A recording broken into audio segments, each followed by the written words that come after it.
Ассаламағалейкум. Қайырлы күн, құрметті көрермендер. Дендеріңізге саулық, бастарыңызға амандық тілейміз. Сіздер мен ауыл тыныс арнасы. Бүгін күн сенбілік күн, 7 ақпан 2026 жыл. Комментарийде көп бауырларымыз комментарийға жазып атады. Оңтүстіктен көшіп келген бауырларымыз жайлы айтпай қойыңыз. Олар не болып жатыр, қалдары қалай, үйренді ме деген көп сұрақтар қойылып жатады.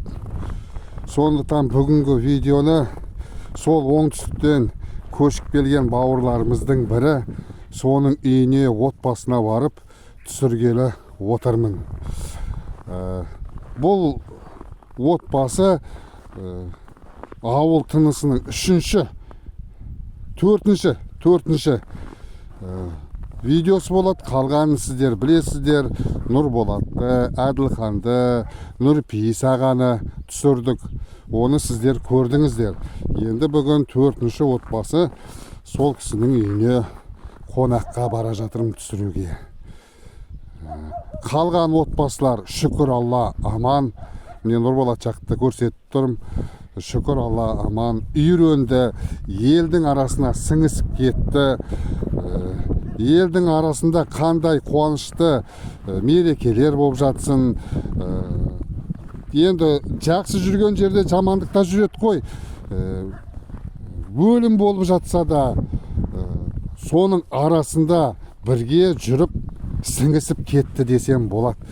Мұндағы тұрғылықты адамдар қалай? Олар да дәл сондай жағдайда. Шүкір Алла, алдарында малдары бар, тамақтары тоқ, көйлектері көк десем де болады. Бәрі жақсы оларда. Олар туралы еш уайымдамаңыздар. Ал қазір Қызылордадан келген 4-ші отбасының үйіне аттың басын тіреймін.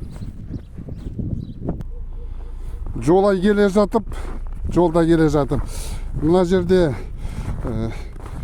өткенде бір комментарий есіме түсіп кетті. Былтырғы салған сырғанақтарыңыз бар ма? Балалар теуіп жүр ме? Әлде ойнап жазған ғой, отынға жағып жүрген жоқсыздар ма деп. Жоқ, оны неге жағамыз? Міне қаз қалпында бүгін кішкене боран болып қар жауып тұр. Міне балалардың ізі жатыр, түгелі сырғанақ сол қалпында істеп тұр. Сырғанақ сол қалпында істеп тұр. Міне тебетіндері, міне қаз қалпында. Көбінесе балалар кешкілік келіп тебет. Ана жаққа дейін сырғанап кетеді қой енді. Көрсету жерін мына жерінде. Жолай міне мұз қып қойған, осымен тебе береді. Жаңа бір топ балалар келе жатқанмын сырғанаққа қарай. Қазір көрінсек көрсете кетемін.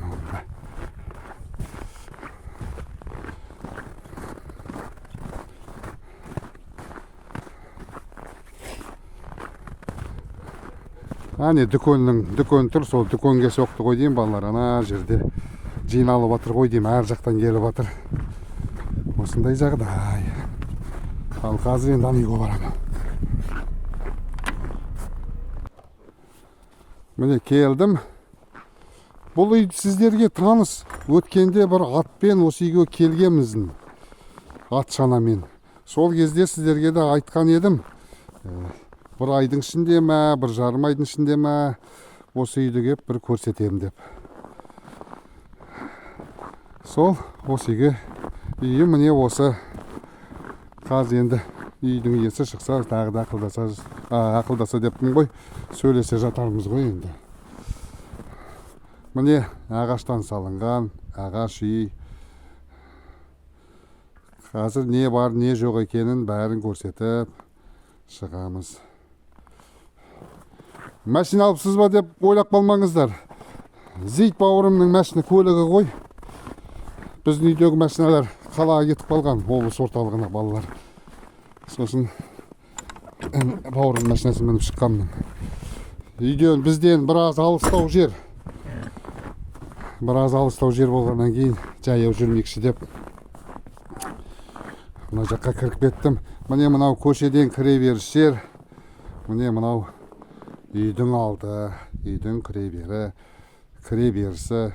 Үй жерден биік орналасқан 1 метрдің көлемінде ғой деймін. Фундаменті. Осылай баспа дей ма, саты дейміз ба, сонымен көтеріліп барып үйге кіреді ғой. Мына жақтары қазір үйдің иесін. Бірінші амандасып кетші, осы киіммен амандасып кетші. Ассалаумағалейкум қазақ елі. Уағалейкум ассалам, амандық болсын. Міне көрсетем дегеніміз осы жігіт. Қызылорда облысы Шиелі ауданынан келдік. Қызылорда облысы Шиелі ауданынан келген жігіт. 25 шілденің ортасында келдік. Былтыр ғой 25-ші жылы. Былтыр. Шілденің ортасында келдік, содан осы жерге қоныстандық. Шүкір Аллаға, жаман емеспіз. Жем тартып жүр. Жем тартқаннан кейін үсті өзіңіз түсінесіздер ғой енді ауылдың несін. Оған қысылып керек емес Талғат. Мынау тұрған ас үйі. Үйдің алдында дәл осындай ас үйі бар. Мына жағы қора.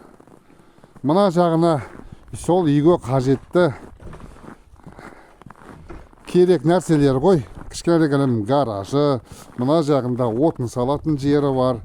Мына жерінде де сол жаңағы жем тартатын жері. Жем тартылады бұл жерлерінде де. Мынау енді бізде қысқы уақытта түгел жерде бар ғой енді бұл. Картоп сақтайтын жер ғой. Жер төле ме? Дұрысы жер төле деп айтады ғой деймін енді осыны. Орысша погреб деп айтады. Жер төлесі бар. Келесі жылы картопты сықитам деп отыр енді Талғат. Міне осылай жауып қояды. Мынаның астында, жердің астында. Мынау бетінде ақтырмасы қояды. 40 градус, 50 градус суық болса да картоп үсіп кетпейді. Мында барайын ба? Жем тартып отқан жеріңе. Жемді мотор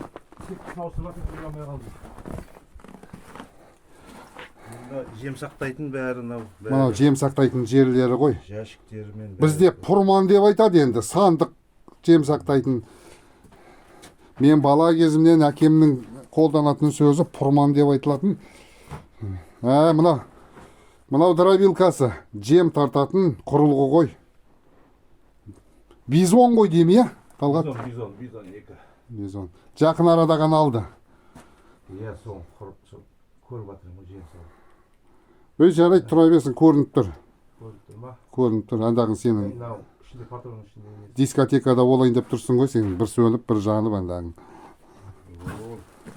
Кәне жем тартып отқан жемінді көрейік. Тамаша тартып отыр ғой. Осыны жаңа не қып.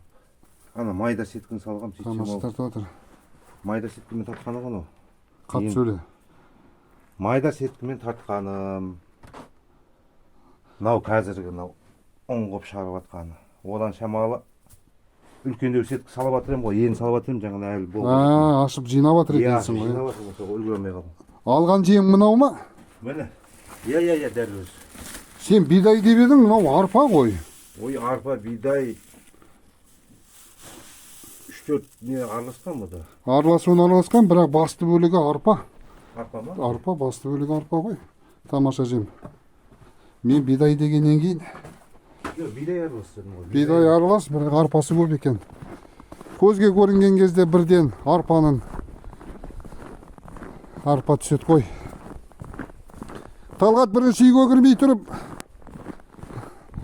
қазақ өзі амандасқанда да мал жаның аман ба деп малды бірінші айтады қой, сондықтан қора жағыңды аралап шығайық бірінші. Жарайды. Міне үйді тек ағашпен жағады, көмір емес, тек ағаш қана. Міне мынадай ағаштар сатып алғанның.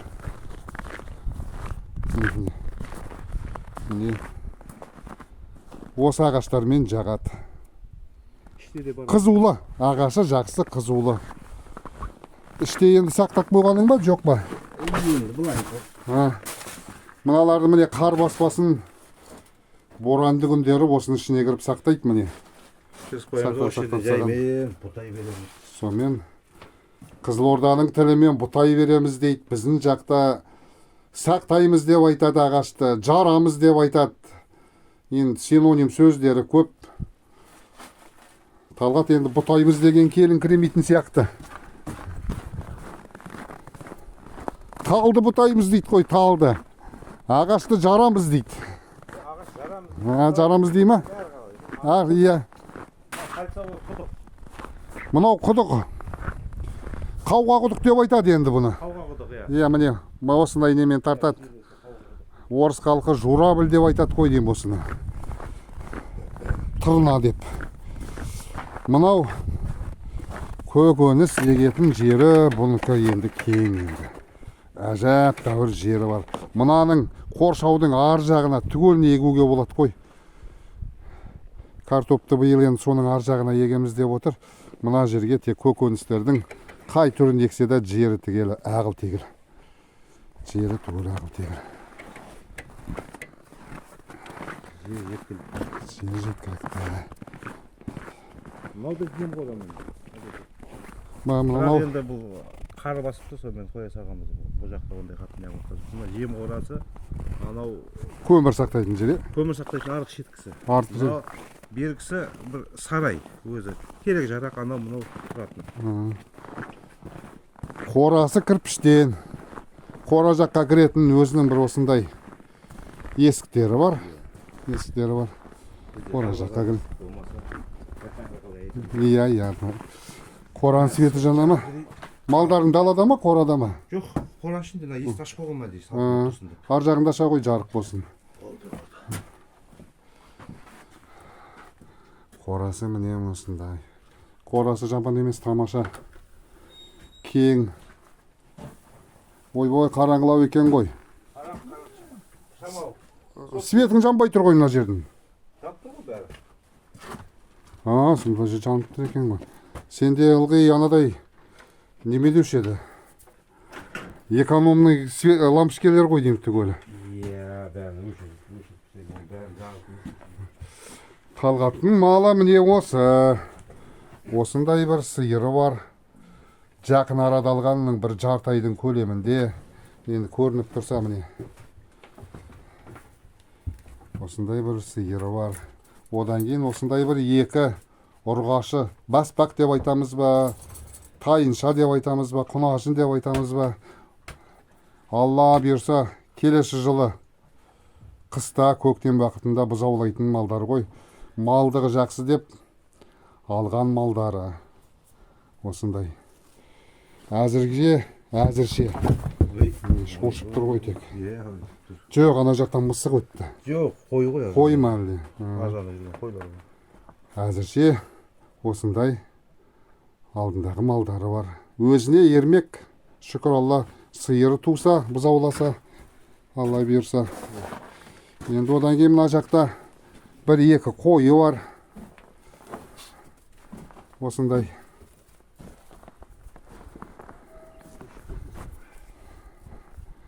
Шөбі міне мына жақта. Жоқ, келе жоқ. Шөбі міне осы жақта. Осыдан жұлып әкеп салып жатыр малдарына. Құлай қалы. Көктемге жетіп қалады. Көктемге жетіп қалады, енді 1,5 айдай уақыт қалды ғой енді. Ол жеткеннен кейін өзі бақташылар шығады ғой. Әр көшеде өзі бақташысы болады. Біз өзіміздің көшеге қосамыз құдай қаласа. Үркейді екен, қойлар жаман үркек екен. Екі бас болғаннан кейін сөйтеді, аз қой үркек келеді. Иә, бұйырған ғой. Шүкір Алла. Бұл екеуі қоздап берсе, малдың басы біртіндеп, ақырында осылай құралады. Бірден топ етіп бәрі бола қалған да жақсы емес. Маңдай термен, еңбекпен аздап жиналған мал жақсы. Іргені қармен көміп тастаған. Тамаша нәрсе. осындай нәрсені бұрыннан әкелеріміз осылай істейтін біздің жақтарда. Терезеге шейін жеткенше қармен көміп тастайды. Сонда неғұрлым біраз болса да іргеден жел үрлемейді деген сөз ғой енді. Сақтық қой енді ода. Үйдің полы жылы болсын деп, едені жылы болсын деп отқан нәрсе. Қазір енді үйге кірейін, үйді көрсетіп шығайын. Содан кейін барып бір әңгімелесіп, сұрайтын нәрсемізді сұрайын, білетін нәрсемізді білейік. Осындай жағдайда енді. Қазір енді үйге кірейік.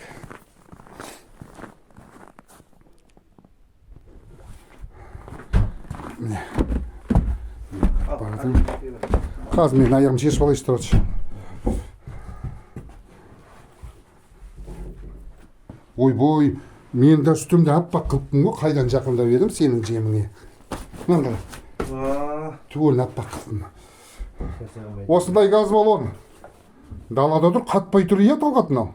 Кеше 40 градустан аса аязы болды, қатқан жоқ. Мынау енді үйге кіре беріс жер ғой. Үйге кіре беріс жер. Жұрттар үйге кіргіз дейді, мен кіргізге жоқпын, сол кетіңді қыстар. Талғат ана қор жинайтын адам екен да. Бұл тундыра, тайгада тұратын адам сияқты ұндарды алып қояды. Ертең Павлодарда ұн бітік болады деп ойлаймын. Дере жол жауылып, 1-2 метр қар түсіп кетсе ашқалық қоямыз деймін, сақтанады екен. Негізі жақсы ғой, қор болған. Мынау енді бір саған 3 айға жетеді шығар мынауының. Жетеді құдай қаласа. Міне үйге кіре беріс жер, жаңағы жер үйге кіре беріс жер. Мынау үй. Мынау үйге кіре беріс жер. Мына жерде пеш міне мынадай. Ағашпен жаңа көрсеткен, ағашпен жағатын пеш. Ауылдағы үйлердің түгел осындай. Осындай пештер. Қазір мен күртемді шешіп алайыншы. Ой, ыстық қой. Ыстық. Кіре беріс жер. Мына жаққа кірсек, мынадай бір бөлмесі бар. Мынадай бір бөлме бар. Мына жақта бір бөлмесі бар.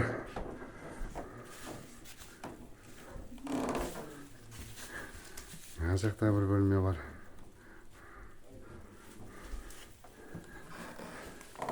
Қарапайым, қазақи отбасының үйі ғой. Отбасының үйі. Содан кейін мына жақта ас бөлме. Мына жақ жауылып тұр. О жақта үйге қажетті душ, туалет деп айтайыншы енді. Олар түгел осы жақта орналасқан. Яғни есігін алып тастаған бір жері дұрыс болмаған. Мына жақта міне мынау ас бөлме. Осындай кішігірім үй. Кішігірім үй дегенде бір отбасына жарап тұрған, ағып тұрған үй ғой енді. Мынау дастархан басы, мына жерде отыр Әлия. Қазір барам. Осындай үйде тіршілік етіп отыр енді. Ас үйге отырайық енді. Біраз әңгімелесейік. Біздің әңгімемізді тыңдасын халық. Саламат па?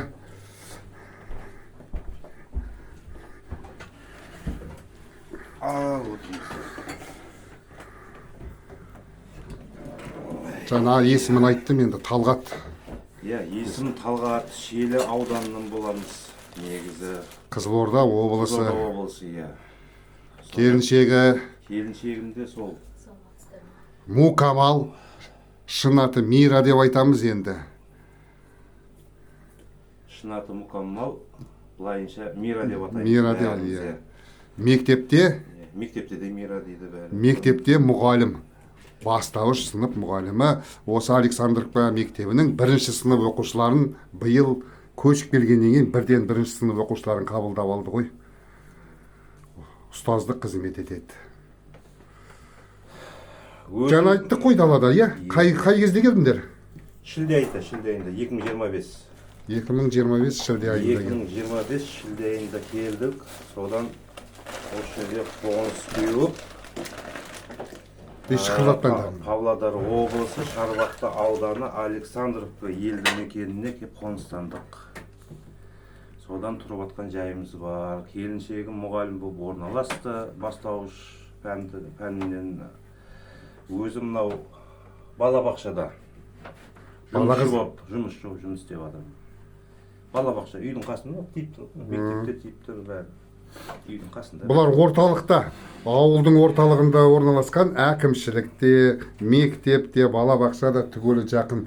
Неше жансыңдар отбасында? Біз бір ұлы бір қызым бар. 2 бала.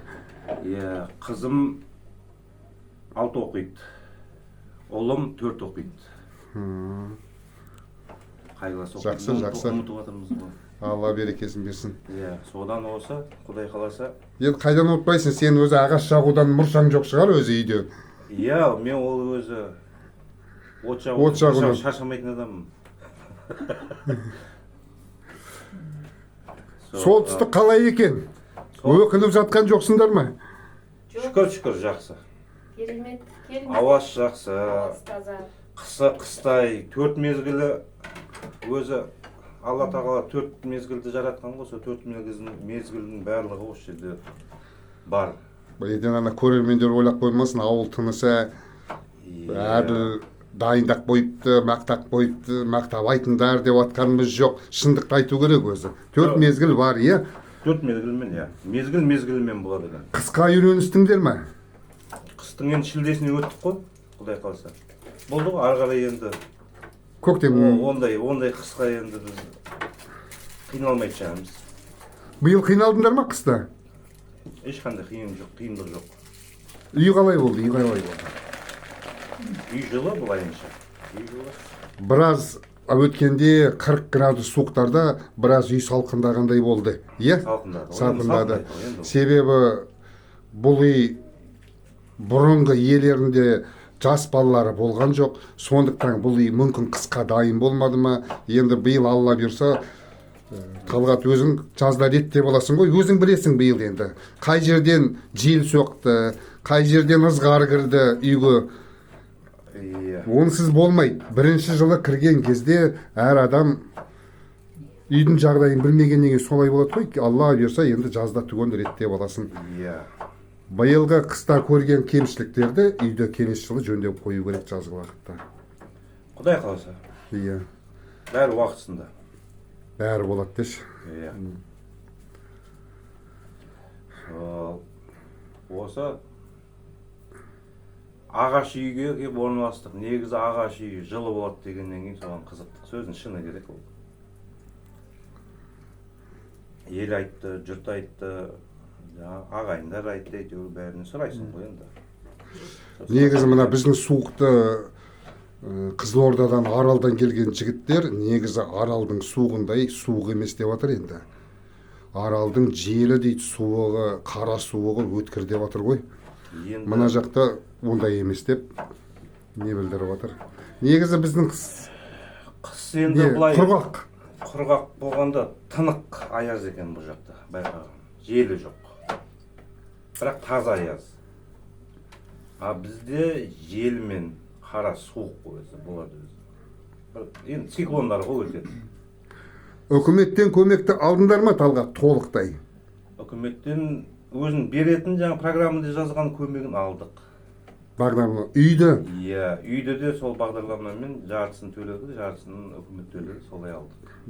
Мына малды өздеріңнің ақшаларыңа? Малды ол өзіміздің қорымыз бар, азын-аулақ, сонымен алған мүлкіміз енді ол былайша. Бұл кісілер Қызылордадан келгенде де азын-аулақ өздерінің қорымен келген ғой. Сол қормен осы жаңа көрген малдарын алып отыр. Шүкір Алла, тек берекесін берсін.